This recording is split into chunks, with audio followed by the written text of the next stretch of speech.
ವೃಷಭ ರಾಶಿಯವರ ಫೆಬ್ರವರಿ ತಿಂಗಳು ಏನಿದೆ ನೋಡೋಣ. ಓಕೆ, ತುಂಬ ಮೂಡ್ ಸ್ವಿಂಗ್ಸ್ ಇದೆ. ಅಮ್ಮನ್ನ ಸ್ವಲ್ಪ ಚೆನ್ನಾಗಿ ನೋಡ್ಕೊಳ್ಳಿ.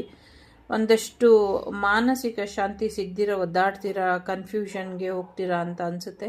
ಆ ಥರ ಎಲ್ಲ ಇರಬೇಡಿ. ಒಂದು ಕ್ಲಾರಿಟಿಲಿ ತಗೊಂಬನ್ನಿ. ನಿಮ್ಮ ಲೈಫಲ್ಲಿ ಇರುವಂಥ ಯಾವುದೇ ಸಮಸ್ಯೆ ಇದ್ದರೂ, ಏನೇ ಒಂದು ಇನ್ಕನ್ವಿನ್ಸ್ ಏನೇ ಆಗಿದ್ರೂ ಅದು ಕೂತು ಮಾತಾಡಿ ಸರಿಪಡಿಸ್ಕೊಳ್ಳಿ ಅನ್ನುವಂಥದ್ದು ಇದೆ.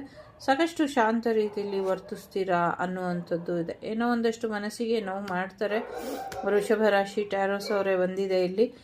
ನಿಮ್ಮ ನಂಬಿಕೆ ತುಂಬ ದುಬಾರಿ. ಅದನ್ನು ಯಾವುದೇ ಕಾರಣಕ್ಕೂ ಕಳ್ಕೊಳ್ಬೇಡಿ. ನಿಮ್ಗೇನು ಸರಿ ಅನಿಸುತ್ತೋ ಅದನ್ನು ಮಾತ್ರ ಮಾಡುವಂಥ ಪ್ರಯತ್ನನ ಪಡಿ ಅನ್ನುವಂಥದ್ದು ಇದೆ. ಸದ್ಯಕ್ಕೆ ನೆಪ್ಚೂನ್ ಒಂದಷ್ಟು ಐಡಿಯಾಸ್ನ ನಿಮಗೆ ಕೊಡ್ತಾರೆ. ನಿಮ್ಮ ಕನ್ಫ್ಯೂಷನ್ ಏನಿದೆ ಅದು ಇನ್ನೂ ಹೈ ಆಗುತ್ತೆ.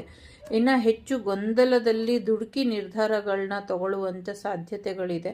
ಅಂಥದ್ದಕ್ಕೆ ಯಾವುದೇ ಅವಕಾಶನ ಕೊಡಬೇಡಿ ಅನ್ನುವಂಥದ್ದು ಕೂಡ ಇಲ್ಲಿ ಇದೆ.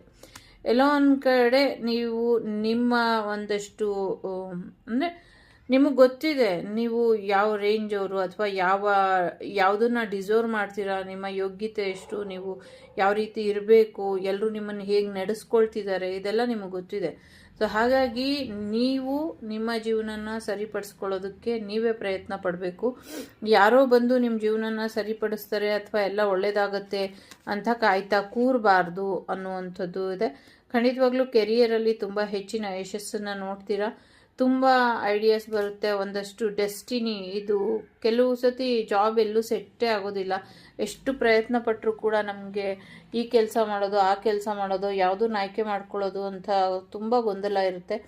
ಈ ತಿಂಗಳು ನಿಮಗೆ ಆ ಗೊಂದಲ ಇರೋದಿಲ್ಲ. ಯಾಕೆಂದರೆ ನಿಮಗೆ ಗೊತ್ತಿಲ್ಲದಂಗೆ ನಿಮ್ಮ ಮೇಲೆ ನೀವೇ ಹಾಕ್ಕೊಂಡಿರುವಂಥ ಮುಖವಾಡನ್ನು ಕಳಚಿ ನನ್ನ ಕರ್ತವ್ಯ ಇದು, ನನ್ನ ಕೆಲಸ ಇದು, ನನಗೆ ಇದೇ ಸೂಟ್ ಆಗೋದು, ನಾನು ಇದನ್ನೇ ಮಾಡ್ತೀನಿ ಅಂತ ನಿಲ್ತೀರಾ. ಅದೇ ಕೆಲಸನ ನೀವು ಮಾಡಿ ಅದರಲ್ಲಿ ಗೆಲುವನ್ನು ಸಾಧಿಸ್ತೀರಾ ಅನ್ನುವಂಥದ್ದು ಇದೆ. ಗೊಂದಲಗಳನ್ನ ಕಡಿಮೆ ಮಾಡಿಕೊಂಡು ತುಂಬ ಚೆನ್ನಾಗಿ ಮುಂದುವರಿತೀರಾ ಕೆರಿಯರಲ್ಲಿ. ಮನೆ ಕಡೆ, ಫ್ಯಾಮಿಲಿ ಕಡೆ ಕೂಡ ಹೆಚ್ಚಿನ ಗಮನನ ಕೊಡಿ ಅನ್ನುವಂಥದ್ದು ಇದೆ. ಕೆಲವ್ರಿಗೆ ಮನೆ ಕಟ್ಟೋ ಯೋಗ ಇರಬಹುದು, ಕೆಲವ್ರಿಗೆ ಮನೆ ತಗೊಳ್ಳುವಂಥ ಯೋಗ ಕೂಡ ಇರಬಹುದು, ಕೆಲವ್ರಿಗೆ ಮದುವೆ ಆಗಿ ಪಾಪು ಕೂಡ ಬರುವಂಥ ಸಾಧ್ಯತೆ ಇದೆ. ಬಟ್ ಇಲ್ಲಿ ಫ್ಯಾಮಿಲಿಗೆ ಸಂಬಂಧಪಟ್ಟಂಗೆ ಒಂಚೂರು ಸೆಕ್ಯೂರಿಟಿನ ಹೈ ಮಾಡ್ಕೊಳ್ಳಿ. ಫ್ಯಾಮಿಲಿ ಕಡೆ ಸ್ವಲ್ಪ ಹೆಚ್ಚಿನ ಗಮನ ಕೊಡಿ ಅನ್ನುವಂಥದ್ದು ಇದೆ. ಇಷ್ಟ ಆದರೆ like, share and subscribe Vagdevi Kannada channel. ಎಲ್ರಿಗೂ ಒಳ್ಳೆಯದಾಗಲಿ.